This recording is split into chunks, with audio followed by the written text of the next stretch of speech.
যোৰহাটৰ চাৰিগাঁও নবৰাত এটা নাহৰ ফুটুকী বাঘ পিঞ্জৰাবদ্ধ।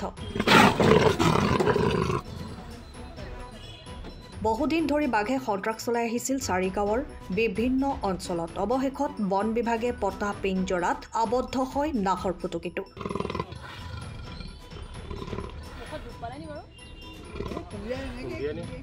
নাহৰ ফুটুকী বাঘটো চাবলৈ বহু লোকৰ সমাগম হোৱা পৰিলক্ষিত হয়।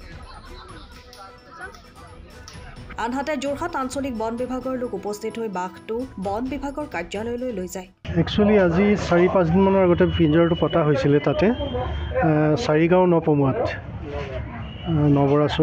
নবৰা চুক তাতে মানে পতা হৈছিলে মানে বাঘ চাইটিং হৈ থকাৰ কাৰণে লেপাৰ্ড একচুৱেলি তো চাইটিং হৈ থকাৰ কাৰণে পতা হৈছিলে। তাৰপিছতে আজি ৰাতিপুৱা ট্ৰেপ হৈছে আৰু এইটো হাৰ্ডলি এবছৰ পাৰ হৈছে। মাইকী বাঘটো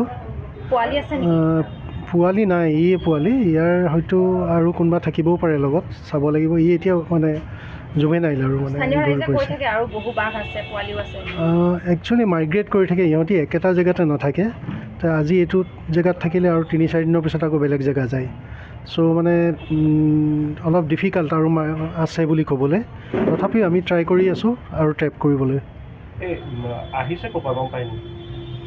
বাঘ একচুৱেলি মানে লেপাৰ্ডখিনি কি হয়, সাধাৰণতে মানে বিভিন্ন জেগাত থাকি পেলাই মানে ইয়াত জংঘলত থাকি খাদ্যৰ সন্ধানত ইহঁতি বাহিৰলৈ ওলাই আহে।